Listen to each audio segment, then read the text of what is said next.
Hello students, मैं आर्यन गुप्ता स्वागत करता हूं आपका इस वीडियो में, जिसमें आज हम लोग पढ़ने वाले हैं क्लास 12 फिजिक्स में वेव ऑप्टिक्स। लास्ट क्लास में हम लोगों ने रे ऑप्टिक्स खत्म कर लिया था। आज की इस क्लास में हम लोग वेव ऑप्टिक्स शुरू करेंगे। और वेव ऑप्टिक्स को शुरू करने से पहले हमने आपको बताया था कि रे ऑप्टिक्स के जितने सारे ऑब्जेक्टिव क्वेश्चन होते हैं उनको मैं आपको प्रोवाइड करूंगा, लेकिन इस क्लास को होने के बाद ऑब्जेक्टिव क्वेश्चन आपको मिलेंगे। अभी ऑब्जेक्टिव क्वेश्चन कुछ और बाकी हैं, उनको तैयार कराना है। ठीक है, तो मैं एक साथ सबको लेकर आपके लिए लेकर आऊँगा एक वीडियो में। एक ही वीडियो में रे ऑप्टिक्स के जितने भी ऑब्जेक्टिव क्वेश्चन होते हैं उनको मैं आपको बता दूंगा। तो आज की क्लास से हम लोग वेव ऑप्टिक्स शुरू करते हैं और वेव ऑप्टिक्स को पढ़ना स्टार्ट करते हैं। बच्चों, पढ़ने के बाद अगर आप लोग इसका पीडीएफ चाहते हैं तो पीडीएफ आपको हमारे टेलीग्राम चैनल पर मिलेगा, जिसका लिंक मैं नीचे आपको डिस्क्रिप्शन बॉक्स में दे दूंगा। आप वहां से जाके इसका पीडीएफ बिल्कुल फ्री डाउनलोड कर सकते हैं। तो चलिए शुरू करते हैं आज की अपनी क्लास। आज के इस क्लास में वेव ऑप्टिक्स को शुरू करने से पहले मैं आपको बता दूं कि इस लेसन से लॉन्ग क्वेश्चन भी आते हैं और शॉर्ट भी पूछे जाते हैं। शॉर्ट में ज़्यादातर हाइगेंस के द्वितीयक तरंगिकाओं का सिद्धांत पूछा जाता है। ठीक है, तो मैं आपको कॉन्सेप्ट से बताना शुरू करता हूँ कि द्वितीयक तरंगिकाओं का सिद्धांत क्यों आया। ठीक है, तो वहाँ से मैं शुरू करूँगा और आपको बताऊँगा। फिर कल की क्लास में हम लोग अपवर्तन और परावर्तन की व्याख्या करेंगे हाइगेंस के सिद्धांत के अनुसार। तो आज की क्लास में केवल हम लोग ये पढ़ने वाले हैं कि हाइगेंस ने क्या सिद्धांत दिया, कि तरंगिकाएं क्या होती हैं, माध्यम में कोई स्रोत है तो कैसे चलता है। तो ये सारी चीज़ें हम लोग डिस्कस करने वाले हैं आज की क्लास में। तो चलिए स्टार्ट करते हैं। पहले हम पढ़ेंगे हाइगेंस का सिद्धांत, हाइगेंस का तरंग सिद्धांत। हाइगेंस का तरंग सिद्धांत। तरंग सिद्धांत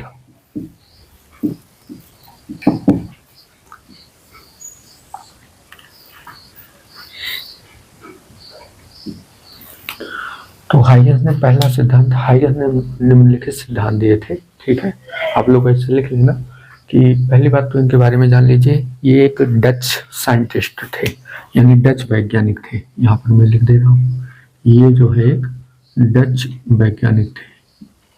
डच को देश होता है, एक देश है, वहाँ के साइंटिस्ट थे, डच साइंटिस्ट बोला जाता है इनको। ठीक है, तो इन्होंने एक सिद्धांत दिया कि जब प्रकाश जो है, जब प्रकाश स्रोत बिंदु, मतलब प्रकाश बिंदु, किसी बिंदु स्रोत से प्रकाश जब निकलता है तो निरंतर क्या होता है, आगे बढ़ता जाता है, लेकिन उसको चलने के लिए माध्यम की आवश्यकता होती है।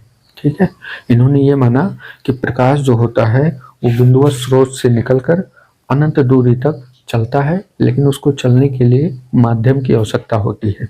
तो हम यहाँ पर लिखते हैं शुरू से। पहली बात इन्होंने बताया कि प्रकाश किसी प्रकाश स्रोत से, किसी प्रकाश स्रोत से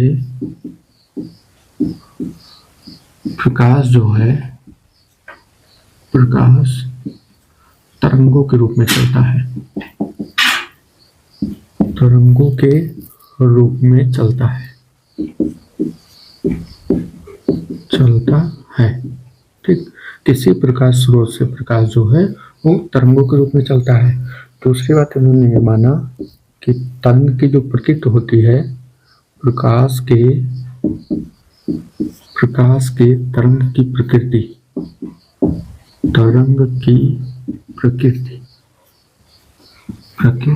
अनुदैर्ध्य होती है, यांत्रिक अनुदैर्ध्य होती है, यांत्रिक अनुदैर्ध्य होती है, यांत्रिक अनुदैर्ध्य होती है।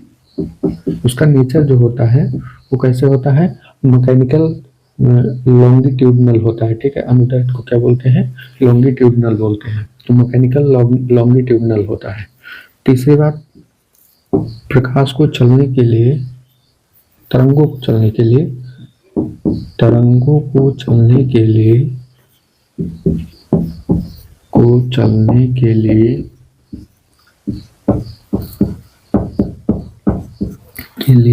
माध्यम की आवश्यकता होती है, माध्यम की आवश्यकता होती है। ठीक, इन्होंने ये बताया कि तरंगों को चलने के लिए माध्यम की आवश्यकता होती है। फिर चौथी बात इन्होंने कहा, क्या कहा, इन्होंने तरंगों को चलने के लिए माध्यम की आवश्यकता होती है, तो इन्होंने एक सर्वव्यापी माध्यम मान लिया। ठीक है, ईथर एक गैस होती है, बहुत हल्की गैस होती है। ईथर को सर्वव्यापी माध्यम माना गया। सर्वव्यापी माध्यम, ईथर को सर्वव्यापी माध्यम माना गया। किसने माना? हाइगेंस ने माना कि ईथर जो है एक सर्वव्यापी माध्यम है। ईथर क्या है? क्योंकि यहां लिख देते हैं, क्योंकि ईथर भारहीन गैस है। भारहीन गैस है। ठीक, इन्होंने ये मान लिया कि तरंगों को चलने के लिए माध्यम की आवश्यकता होती है, तो इन्होंने माध्यम को क्या मान लिया? ईथर मान लिया कि ईथर जो है वो सर्वव्यापी माध्यम माना गया और इसी में प्रकाश की तरंगे जो हैं वो चलती हैं। ठीक है, और ईथर को ही क्या माना? क्योंकि ईथर क्या है? एक भारहीन गैस है कि इसका वेट ज्यादा नहीं होता है, इसलिए इसमें प्रकाश जो है 3 × 10⁸ मीटर पर सेकंड की चाल से चलता है। लिखेंगे इस पांचवा था इसमें, ईथर माध्यम में प्रकाश 3 × 10⁸ मीटर पर सेकंड की चाल से चलता है, जो कि निर्वात में भी इतना है। ठीक है, चाल से चलता है। यही क्या है? निर्वात में भी यही इतना होता है। कितना? 3 × 10⁸ मीटर पर सेकंड। यही निर्वात में भी प्रकाश की चाल होती है। तो ये कुछ नियम हाइगेंस ने दिए थे अपने तरंग सिद्धांत में। ठीक है ना। बाद में फिर इन्होंने अपने ही नियम में संशोधन किया था, क्योंकि बहुत से साइंटिस्ट ऐसे थे जो भी इसी तरंग पर ही, प्रकाश के तरंग पर ही खोज कर रहे थे। तो जब हाइगेंस ने इसको नियम दिया तो उन्होंने इन नियम को जांचा। ठीक है, जांचने के बाद ये पाया कि इसमें कुछ गलतियां हैं। ठीक है, उन गलतियों को अभी हम बाद में आपको बताएंगे। सबसे पहले फिर उसके बाद इन्होंने ही अपने नियम में, हाइगेंस ने जब ये जाना कि हमारे नियम में गलतियां हैं, तो इन्होंने अपने ही नियम में सुधार किए। ठीक है, अपने ही नियम में सुधार किया और जो सुधार करके नियम दिया उसको बोला गया हाइगेंस की द्वितीयक तरंगिकाओं का सिद्धांत। ठीक है, सेकेंडरी वेवलेट्स प्रिंसिपल बोलते हैं उसे इंग्लिश में। ठीक है, तो उसको इसके बाद दिया था उन्होंने, तो इसको आप लोग स्क्रीनशॉट लीजिए। फिर उसके बाद हम लोग सेकेंडरी वेवलेट्स को डिस्कस करते हैं।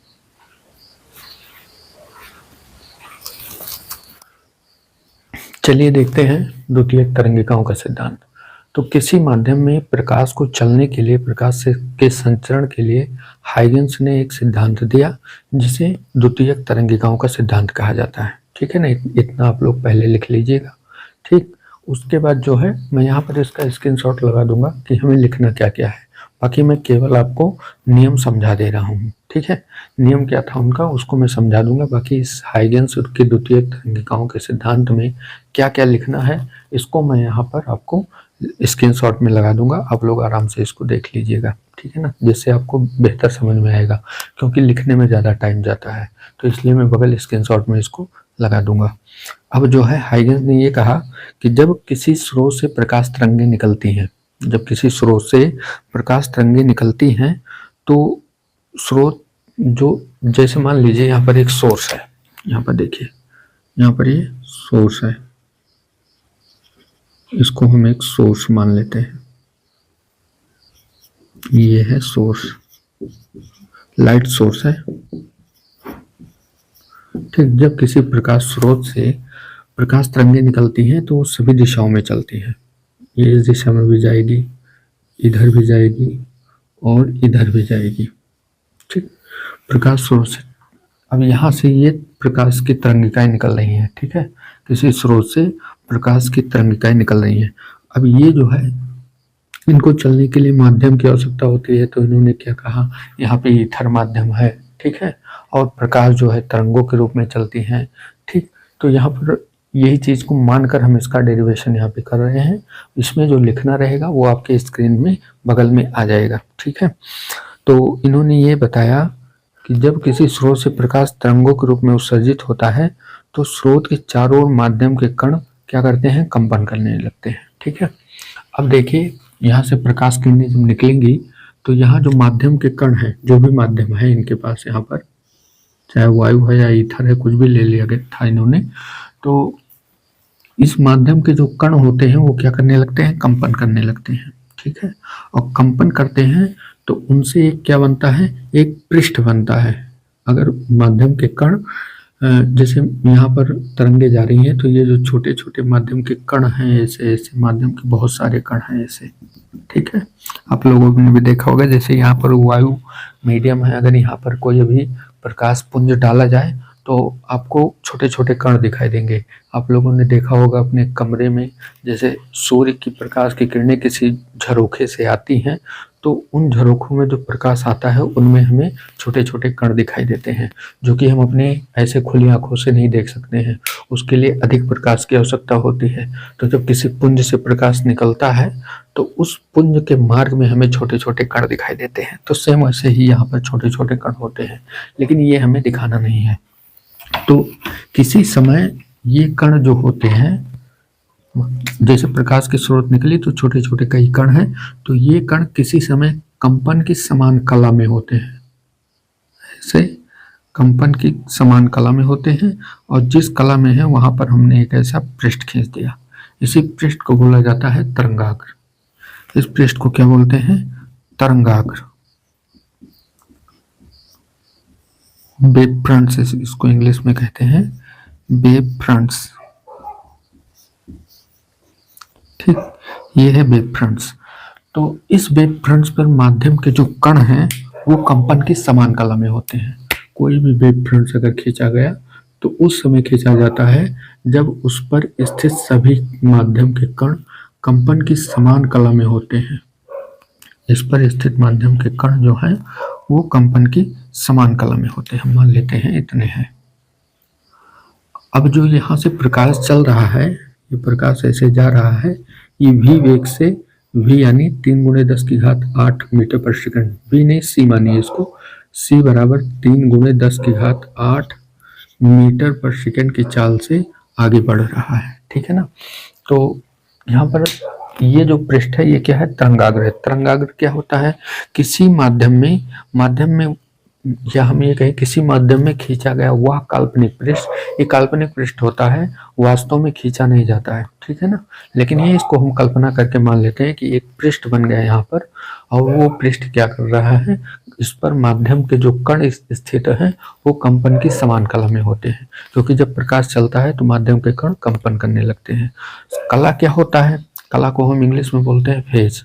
मतलब जैसे अगर आप लोग एग्जाम्पल बताएं हम आपको, जैसे तालाब में आप लोगों ने पानी को चलते हुए देखा, अभी एक पत्थर मार दीजिए तो पानी ऐसे ऐसे करता हुआ चलेगा, ठीक है।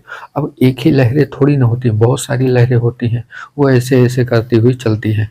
तो किन्हीं 2-3 लहरों को ले लिया जाए तो एक साथ ऊपर उठे एक साथ नीचे जाए, एक साथ ऊपर उठे एक साथ नीचे जाए, तो इसको बोलते हैं कंपन की समान कला, ठीक।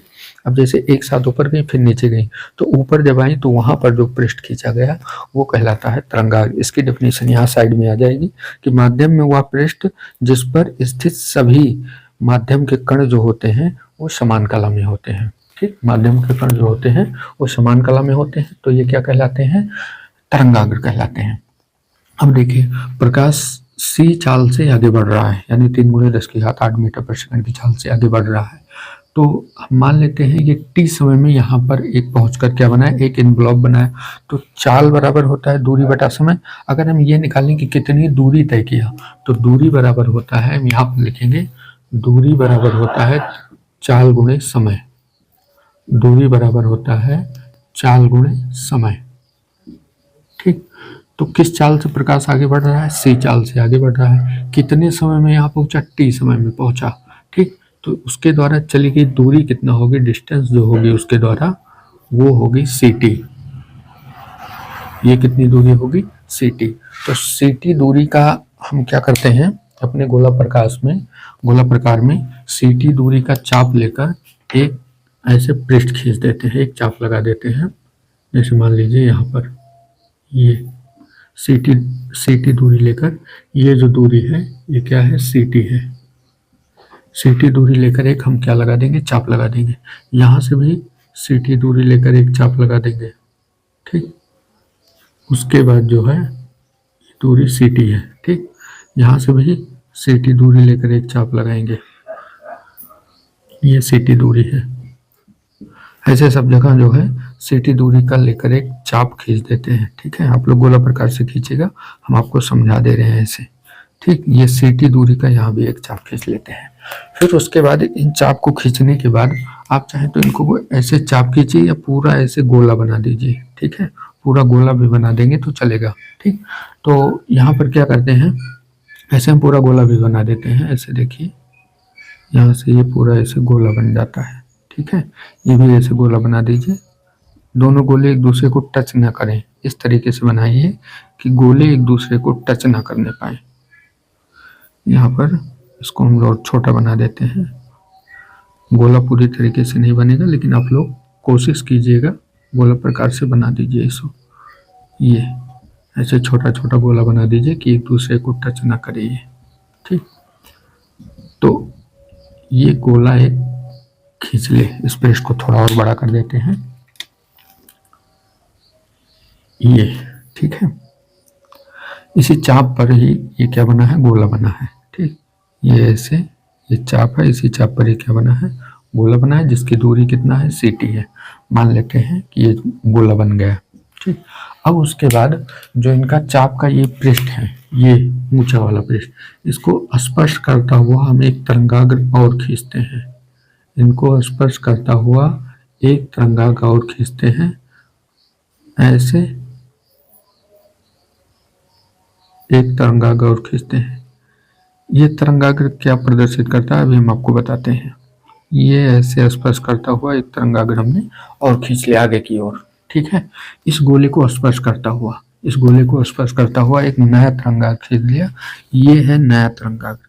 अब नया तरंगाग्र कैसे बना, नया तरंगाग्र बना क्योंकि ये जो माध्यम के छोटे छोटे कण थे, ये एक नए स्रोत का कार्य करते थे, ठीक है।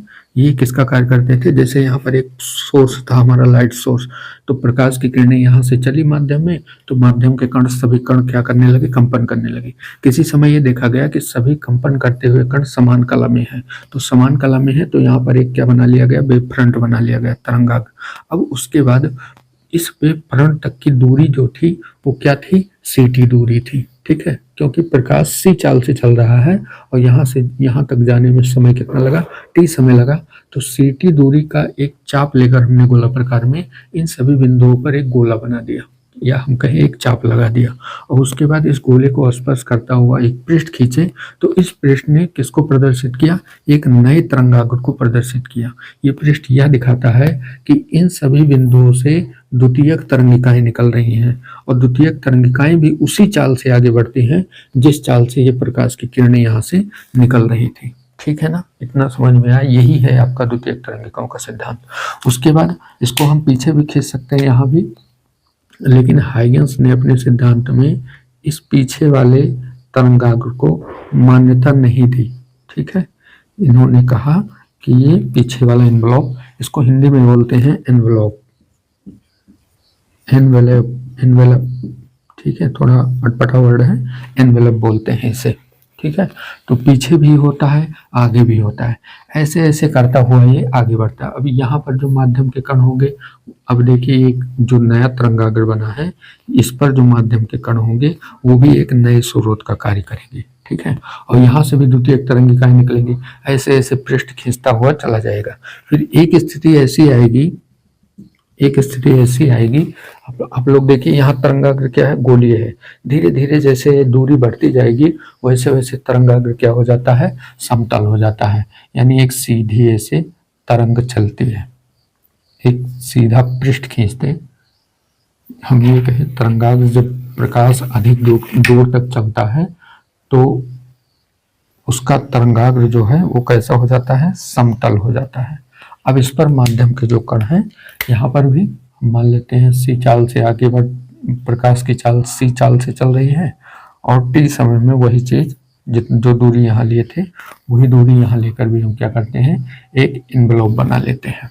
ठीक है, लेकिन ये एनवलप कहाँ का है, अनंत का है, इसलिए इसको दिखाया नहीं जाता है। ठीक है, लेकिन बस एक मान लिया जाता है कि प्रकाश ऐसे चलता जाएगा तो कुछ दूरी पर जाकर ये ऐसे होगा, इसका तरंगाग्र समतल हो जाएगा। तो यहाँ से इसको ऐसे बना दीजिए, यहाँ से भी ऐसे बना दीजिए। ठीक है, इसका जो लिखने वाला है बच्चों वो आपको बगल स्क्रीन पे मिल जाएगा, वहां से आप लोग इसको लिख लीजिएगा। यहाँ पे हम ऐसे तरंग को भी प्रदर्शित कर देते हैं। ठीक, हम ये मान लेते हैं कि ये इससे टच होकर जा रही है। ठीक, आप लोग इसको बना लीजिएगा ऐसे। एग्जाम में ऐसे सेम टू सेम बनाना है और इसको लिखना भी है, तो लिखने वाला जितना भी मटेरियल है उसको मैं आपको स्क्रीन पे बगल लगा दूंगा। ठीक है, या लास्ट में आपको मिल जाएगा, और नहीं मिलेगा तो आपको स्क्रीन पे तो मिलेगा ही, लेकिन पीडीएफ में भी आपको मिल जाएगा। पीडीएफ आपको हमारे टेलीग्राम चैनल पर मिलेगा, उसका लिंक मैं नीचे आपको डिस्क्रिप्शन बॉक्स में दे दूंगा। आप उसको टेलीग्राम चैनल को ज्वाइन कर लीजिए, क्योंकि सारा स्टडी मटेरियल आपको वहीं से दिया जाएगा। ठीक है ना, तो इसको स्क्रीनशॉट लीजिए आप लोग।